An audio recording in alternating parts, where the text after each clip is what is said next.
நான் இந்த பூமியை இனிமே அழிக்கவே மாட்டேன் அப்படின்னு சொல்லி கடவுள் பூமியில வானவில்ல வைக்கிறாரு. ஆனா இந்த காலத்துல அந்த வானவில்ல ஆண்டவரை கோபப்படுத்தவும் இந்த பூமியை அழிக்கிறதுக்கான ஒரு சதித்திட்டமாகவும் பயன்படுத்துறாங்க.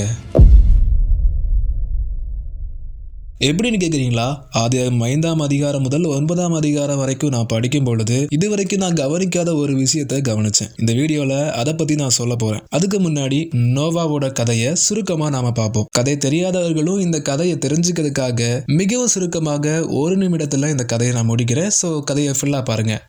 ஆதாமின் வம்சம் பூமியிலே பெருக ஆரம்பித்தது. மனிதர்கள் கொடியவர்களாக மாறினாங்க. பாவங்களும் அசிங்கங்களும் அதிகமா பூமியில காணப்பட்டுச்சு. அந்த காலத்துல தேவதூதர்களும் மனுஷ பெண்களை தெரிந்து கொண்டு அவர்களுக்கு பிள்ளைகளை பெற்றாங்க. அவர்கள் பூர்வத்திலே பலவான்களா இருந்தார்கள் என்று சொல்லி பைபிள் சொல்லுது. கடவுள் மனிதர்களை உருவாக்கியதற்காக மிகவும் வருந்தினார். அப்போதான் கடவுள் சொல்றாரு, மனிதர்கள் இருக்க போகிற நாட்கள் 120 வருஷம் தான். கடவுள் பூமியை அழிக்க நினைச்சாரு.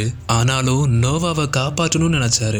பூமி கொடுமையினாலும் அசிங்கங்களாலும் நிறைஞ்சிருக்குது. பூமியை நான் அழிக்க போறேன், நீ ஒரு பேழையை உருவாக்கு, உன்னையும் உன் குடும்பத்தையும் இந்த மிருக ஜீவன்கள்ல ஒரு ஜோடிகளையும் நீ காத்துக்கொள்ள அப்படின்னு சொல்லிட்டு கடவுள் நோவாவுக்கு கட்டளை கொடுக்கிறாரு. அது மாதிரி நோவாவும் பேழையை உருவாக்குறாரு.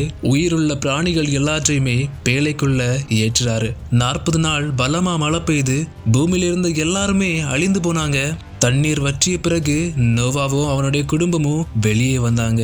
அப்பொழுது கடவுள், இனி நான் பூமியை முழுவதுமா தண்ணீர்னால அழிக்க மாட்டேன் அப்படின்னு சொல்லி தன்னுடைய வில்ல வானத்துல வைக்கிறாரு. அதுதான் வானவில் என்று சொல்லி அழைக்கப்படுது. அது மழை மேகங்கள் வரும்போது காட்சியளிக்கும். இந்த உடன்படிக்கையை மனிதர்களுக்கு ஞாபகப்படுத்தும். இது மனிதர்களுக்கு கிடைச்ச ஒரு புதிய தொடக்கம். ஆனா பாவமும் சாபமும் பூமியில மீண்டும் வந்தது. நோவா தன்னுடைய மகன் காம் செய்த தவறுனால அவரை சபிக்கிறாரு. அப்படியாக பாவம் பூமியில மீண்டும் நுழைந்தது. இன்னும் ஆழமாக நோவாவின் கதையை அறிந்து கொள்ள ஆதியாகமம் 6 முதல் 9ஆம் அதிகாரம் வரை வாசியுங்கள். இப்போ நாம கேள்விக்கு வருவோம். ஆண்டவர் சமாதான உடன்படிக்கையாக உருவாக்குன வில் தான் வானவில். அது மழையின் போது நாம பார்க்கக்கூடிய அந்த வானவில் தான்.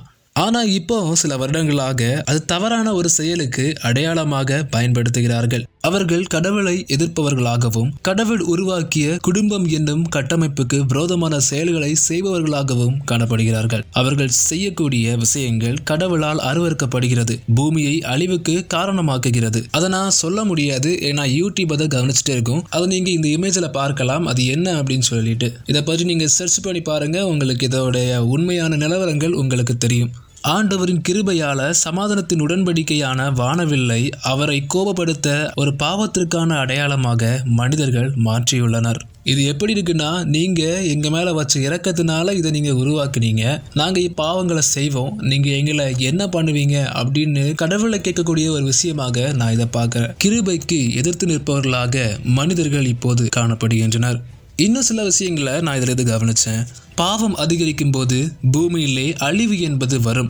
நம்ம பூமியில இதை நல்லாவே கவனிக்கலாம். எந்த இடத்துல பாவம் அதிகமா இருக்கோ அந்த இடத்துல அழிவு வரும். ஒருவேளை பூமியில மொத்த இடத்துலயும் பாவத்தால நிறைஞ்சிருந்தோம் அப்படின்னா பூமி மொத்தமாக அழிக்கப்படவும் வாய்ப்பு இருக்கு. ஆதியாகமம் 6ஆம் அதிகாரம் 6வது வசனத்துல பார்க்கும்போது, தாம் பூமியிலே மனுஷனை உண்டாக்கினதற்காக கர்த்தர் மனஸ்தாபப்பட்டார், அது அவர் இருதயத்துக்கு விசனமாயிருந்துச்சு அப்படின்னு சொல்லி வேதாகம வசனம் சொல்லுது. அதாவது கடவுள் மனிதனை உண்டாக்குனதற்காக வருத்தப்பட்டாரு. அது ஏன் அப்படின்னா மனிதர்கள் பாவம் செஞ்சு கெட்ட வழியில சென்றதுனால அப்படி அவர் வருத்தப்பட்டாரு.